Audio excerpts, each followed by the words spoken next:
Hey y'all, so this is going to be a pretty candid video, but I was asked to make a gown in a day, so I thought I would just document some of the process. I did so far do a drape, which you can see here's just the 3 panels. I've got some notches in place.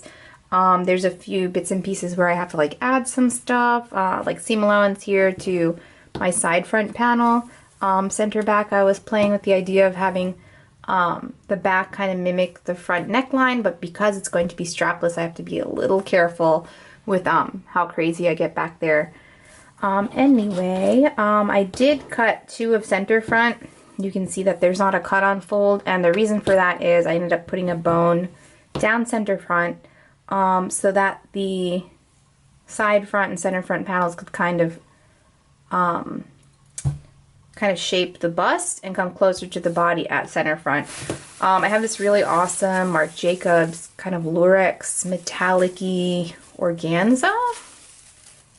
I'm not entirely sure if I'm going to use this, although I did try steaming an area of it to just kind of practice before I cut from it, and it steamed pretty well, but I just feel like it has too much of a pink tinge to go with the beading fabric that I'm using for the bodice. So this is just an all over hand beaded chiffon, and typically when you've got anything that's hand beaded, you'll notice that there's kind of an irregular stitch to the back of that, and then from the right side, because it's so dense and there's a lot of glass and plastic beads in here, a machine needle could not go through this without breaking. So chances are it would actually take them longer if they did this on machine. So yeah, my assumption's pointing towards it being hand beaded. Again, just from looking at the back, really, you can see there's no particular pattern or repeat to how even the stitch lengths are different between each.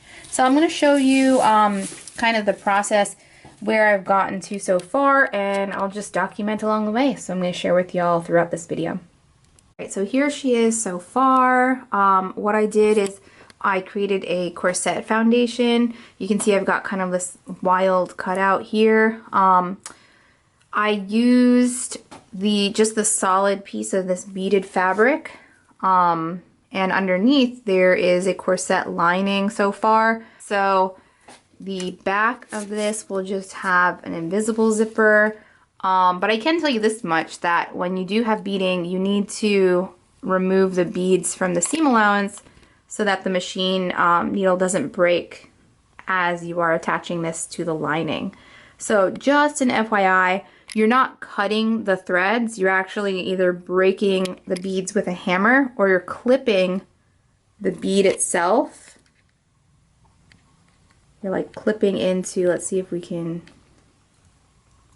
you're actually going to clip the bead to the hole and remove each of them. So that took about 3 hours so far, but that's part of the process. You can see that I'm kind of messing with doing some volume with the skirt, but this does need to travel to New York City, and I have to just hope for the best with how it gets there on one piece, because if this kind of crazy organic gorgeous moment gets crushed, steaming that will be near impossible. So typically when there are like red carpet gowns that have this type of volume and stuff, they may even ship them on a dress form, or they'll ship them in a garment box and hung on a hanger, and there may be like bubble wrap or something to kind of stabilize the dress. So so yeah, this does not have the lining attached yet. That's what I'm going to do next, so it'll clean up the edges along the neckline, and then I'm going to mess with this waffle organza. This is a silk. I believe this is Vera Wang. Got that at Mood. But I like how it kind of almost has like this yellow pink tinge to it, playing up the vintage effect of these beads. And although they're white, there's kind of like a gold yellowy tone. So we're gonna move on. But yeah, there she is. You can see I really got pretty shape on the bust here. And I think that has a lot to do with just the drape of this coming flush to flush? Well, flesh because it's a... Okay, I'm going to stop while I'm at it. You get it. Enjoy. I will document more of the process as we move along. Alright, so I'm about to cut the lining. I have this silk gazar, which is really nice. It's got a beautiful weight to it, so it's going to press really great. Kind of just help stabilize the beaded bodice a bit. So I may even add some extra bones into the lining just because I feel like it's really important to have something kind of stabilizing that portion of the neckline. So I might get crazy with it and do a bone that kind of comes down along the neckline itself, so then I can kind of steam it into place to curve up and over toward that point. I was thinking, or rather considering, to use a separating zipper for the back of the bodice portion, but I think I'm just going to play it safe and make a A-line skirt with the organza, and then maybe play with some of that kind of freehand draping. I have to see how it's going to move and whether or not it's going to look like too dated, because it makes me think like Chanel, like early 2000s, which is fine. But I don't know if that volume is going to be as flattering as I want it to be. So we shall see. But I think just as far as foundation is concerned, I'm definitely just going to cut like an A-line skirt, like a flared, probably like a 3/4 circle skirt. And we shall see. So moving on, I'm going to cut my lining. That'll be 2 center front, 2 side front, 2 back. I will sew that up, press it, add some bones, and then join it to the bodice, and that part I will record for y'all. Alright, I totally forgot to record sewing the lining, but it's pretty self-explanatory. I am just going to show you both of these side by side or face to face. So basically, yeah, I've got a center front seam, princess seams, side seams, kind of mimicking the shape. I use the exact same pattern as the bodice for the lining. I'm going to bring these together right side spacing along the top edge, and then I will attach a lining in this silk gazar to the skirt, and then I'm going to get kind of crazy with the drape for the shell of the dress, which is going to be in that waffle organza. So I think I might freehand it. I just want to be sure that you know, every inch of the organza is touching along the bottom hem edge. But I also had to do some kind of alterations. Her waist is a hair smaller than the form, as is her bust. So when I put in the zip, I'm gonna have it on, I'm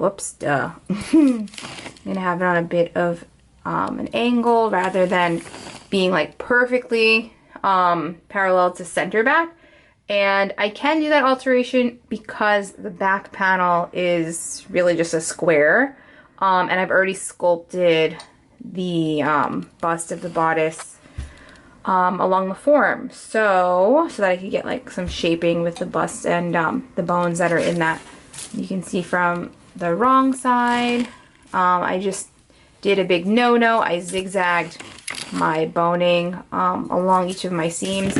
I used Ridgeline boning and a heavy-duty needle so that I could just put the boning into those seams. So I'm going to press these seams open, bring these together, right side spacing, do an understitch along the neckline because I want to keep the integrity of that kind of cutout shape there, and then we will move on to skirt. Also, random fun fact of this video, but to help determine whether a fabric is silk or polyester, whether you're pressing it or you take a swatch and you burn it, silk will smell like burning hair. Any organic texture will smell like burning hair, where polyester will smell like burning plastic. So right now my studio smells like burnt hair. So we know this is silk. Y'all, this is where we're at. Doesn't look the prettiest, I think mostly because the style tape is throwing off your eye, or it's throwing off my eye, and so is the beading. But I think once this is on my client, it's gonna look amazing. And I may or may not have skipped ahead. I'm cutting, and I just sewed a pencil skirt lining, so I'm going to attach that to this bodice, and then I'm going to freehand drape. Alright, so now I've got lining attached to skirt lining, attached to self bodice. I'm just doing a little hand tacking along that circle cutout moment there. Then I'm going to attach the self skirt in the organza, and I'll probably put the zipper in before I do the organza skirt. Maybe, possibly, we shall see.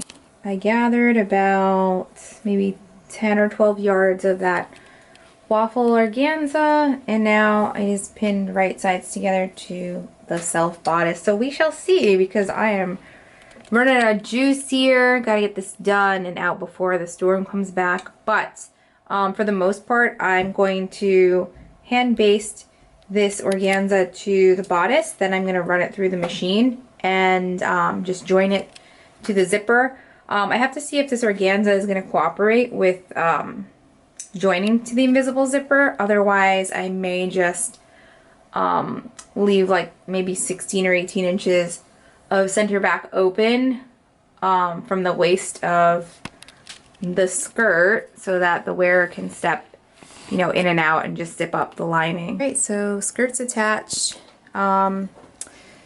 Nothing too crazy, but I think once I've got the zipper attached, I might do some kind of pinning and tacking to give some just some dimension, although it's going to affect the hem.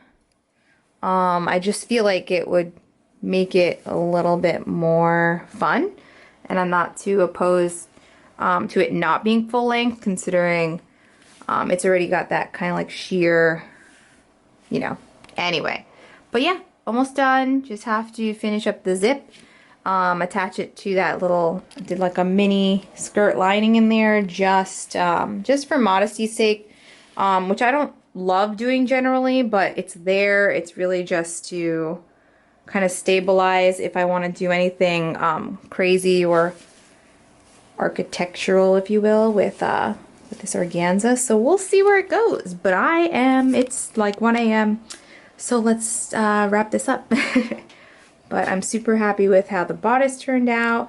I mean, the skirt's totally fine as is, but I feel like it would look a lot more special if I did maybe some like twisting and tacking, just because it would just look more couture, you know, more intentional, to have some sort of like wild build up or something, which I totally appreciate right now, because I see that a lot on red carpet, like Schiaparelli and a lot of couture designers. But yeah, see how it turns out.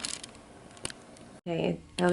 Definitely feels like I gave birth to this, because I'm exhausted. It's the morning after. I'm not sure about this piece. That's just like pinned on.